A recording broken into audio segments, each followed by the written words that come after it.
जिथे वाढलेली, नमो मातृभूमी जिथे जन्मलेली, नमो आर्यभूमी जिथे वाढलेली, नमो कर्मभूमी जी यच्चत्र गावी, पडो देह माझा नमामि नमामि, पडो देह माझा नमामि नमामि. नमस्कार, माझे नाव कुमारी समिधा शंभो जाधव. मी आता 8वीत.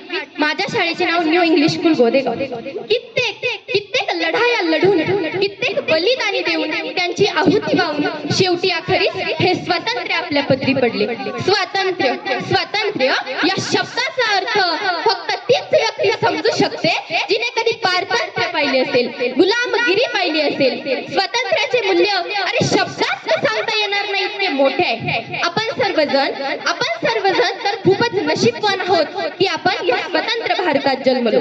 त्या बाकीच्या अडचणी, त्या पारतंत्र्याच्या, गुलामगिरीच्या वेड्या आपल्या हातात घडल्या गेल्या नाही, याबद्दल सुद्धा आपण खूप नशीबवान आहोत. मित्रांनो, भारत, हिंदुस्तान, इंडिया ही नावं फक्त कानावर जरी आली ना तरी असं रक्त सळसळायला लागतं. आपली मान अभिमानाने उंचावते.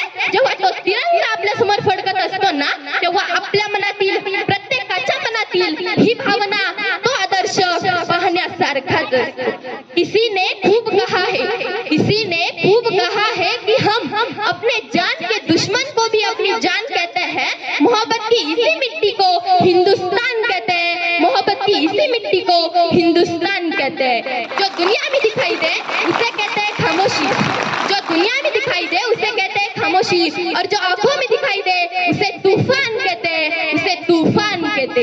आपल्या भारताला ना सोन्याची चिडिया म्हटलं जातं. का बरं? कारण आपल्या भारतासारखं समृद्ध, शेती प्रधान, कृषी प्रधान देश दुसरा कोणता नव्हता हो त्या काळी.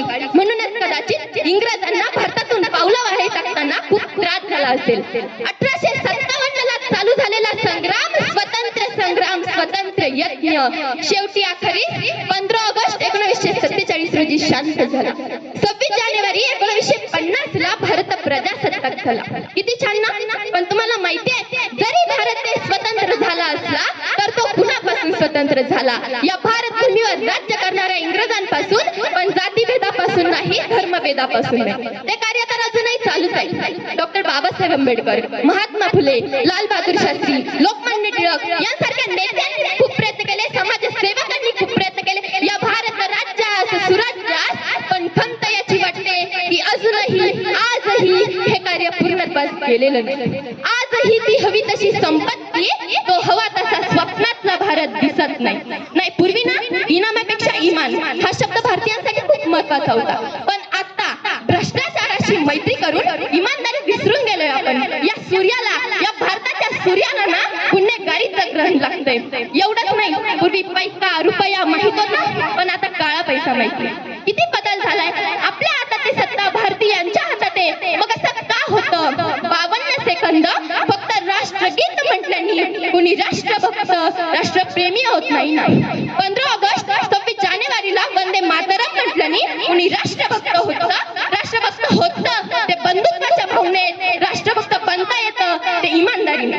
जरा स्वतःला प्रश्न विचारा, आपल्यामध्ये तो गुण आहे? आपण हे सगळं केलंय? आणि जर नसेल तर आपण देशाचा देशभक्त आहोत? सांगा. प्रत्येकाला हा एक प्रश्न पडायलाच हवा. एक ते देशभक्त आहे जे सीमेवर लढतायत, आपल्या प्राणाची पर्वा न करता देशाचं रक्षण करतायत. एक ते देशभक्त आहे जे महामारीच्या काळातही कर्तव्यनिष्ठ राहतात. एक ते देशभक्त आहे जे गुन्हेगारीचं काय, कोणत्याही गुन्ह्यात फसू नये म्हणून दिवस रात्र प्रयत्न करतात. आणि आपल्या सर्वांसमोर उपस्थित आपलं भविष्य उज्ज्वल करणारे आपले शिक्षक हे एक देशभक्त आहेत. मग विद्यार्थी मित्रांनो, यात आपला उल्लेख का होत नाही? आपण कुठे कमी पडतोय? एकदा आपल्या व्यक्तिमत्वावरून नजर टाकायला काय हरकत आहे? सांगा. देशाचा देशभक्त म्हणून स्टेटस लावतच असताना मग जरा मनातील देशभक्ती दाखवा, मनातील देशभक्ती फुलवा.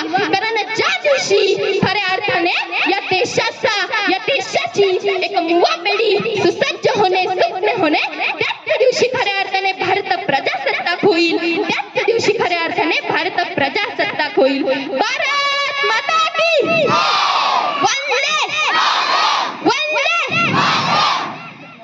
त्यानंतर स्नेहल माने.